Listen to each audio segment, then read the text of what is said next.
On a warm spring day, Andrei decided to take a walk in the park after work. He loved this place for its quiet paths, the scent of flowers, and the songs of birds. Near an old linden tree, he noticed a young woman sitting on a bench, sketching. Her name was Maria. She had come to the park to find inspiration for her drawings. As Andrei walked by, a gust of wind blew Maria's sketches out of her folder. He quickly ran to gather the pages before they scattered further. Maria smiled and thanked him.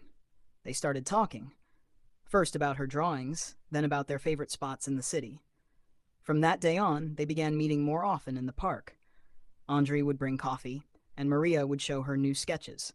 They shared stories from their lives, laughed together, and discovered common interests. A month passed, and the park became a special place for them, a symbol of their meeting and the start of their feelings. Their walks turned into real dates. Later, Andrei invited Maria to an exhibition of her artwork, and she invited him to a concert. Their relationship grew naturally, beginning with a small act of kindness and a sincere smile under the spring sun. The weeks after their first meeting flew by quickly.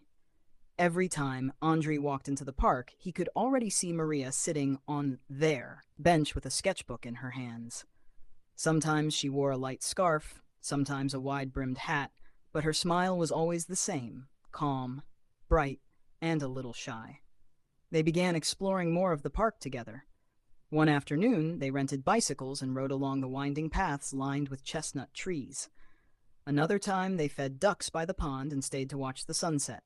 Maria told Andrei about her dream of holding her own art exhibition, while he spoke about his work at a small architectural firm and how he wanted to design spaces that made people feel at peace.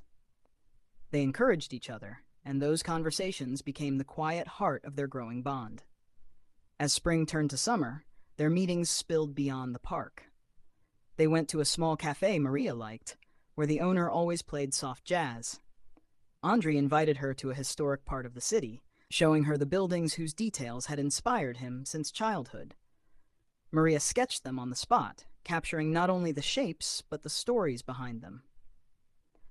Their relationship deepened slowly but naturally. Maria began sharing drafts of her paintings with Andrei before anyone else saw them, and he started showing her the designs he had been working on late at night. They spent rainy afternoons at the library, picking random books for each other to read, or cooking together at Andrei's apartment, a modest place with a balcony full of potted herbs. One evening, after a long walk under the summer stars, Andrei brought Maria back to the linden tree where they had first met. He had hidden a small wooden box beneath the bench. Inside was a simple silver pendant shaped like a leaf. He gave it to her as a symbol of how that moment in the park had changed his life. Maria, touched and a little teary, slipped it around her neck and kissed him for the first time. From then on, the park remained their anchor, but their lives began to weave together outside it as well. Maria would invite Andrei to her exhibitions, and he would take her to architectural sites and buildings that inspired his work. Even when disagreements arose, about work schedules or how much time to spend apart, they learned to talk honestly and listen to each other. By the following spring, a full year since their first meeting, Maria opened her very first art exhibition. Andrei had helped her design the layout of the gallery. In the center hung a large painting of the park's old linden tree. Beneath it, on a small plaque, she had written, "For the one who gathered the wind sketches." After Maria's first exhibition, life became busier for both of them. She began receiving invitations from galleries in other cities, while Andrei took on more responsibilities at his firm. Yet no matter how hectic things grew, they always found time for each other. Sometimes it was just a short phone call before bed, other times a stolen weekend in the countryside. One autumn evening, as leaves painted the city golden, Andrei suggested they move in together. Maria hesitated for a moment, not out of doubt, but out of the weight of the decision. Then she smiled and said, "Our story began with the wind. Why not let it carry us forward?" Within a month, they found a small apartment overlooking the river. It wasn't perfect. The walls needed paint, and the kitchen was tiny, but to them, it was a canvas waiting for their touch. Living together was not always easy. Andrei liked order and routine. Maria thrived in bursts of inspiration that left brushes, paints, and papers scattered everywhere. At first, these differences caused little sparks of conflict, but with time, they learned to laugh about them. Andri would tease Maria by arranging her paints in neat rows, while she would leave playful sketches on his architectural plans. Slowly, their differences became a rhythm of balance. Their love deepened with shared adventures. They traveled to the mountains, where Maria painted landscapes at dawn, while Andri brewed coffee on a small camping stove. They visited Italy, where Andri admired the architecture of Florence, while Maria filled pages with sketches of cobblestone streets and cathedrals. Each journey left them with stories and memories that seemed to weave their lives tighter together. Years passed, and their dreams began to merge. With Andri's architectural skills and Maria's artistic vision, they opened a small studio near the park where they had first met. The space became both an art gallery and a design office, a place where creativity lived in every corner. Young artists came to learn from Maria, while Andri helped local families design warm, welcoming homes. Their shared studio became a reflection of their bond, different talents, united in harmony. Then, one winter evening, under softly falling snow, Andri proposed. He led Maria back to the linden tree in the park, the place where everything had begun. Kneeling beneath its branches, he opened a small box with a ring he had designed himself. Simple, elegant, with a tiny engraving of a leaf inside the band. Maria's tears sparkled like the snowflakes as she whispered, yes.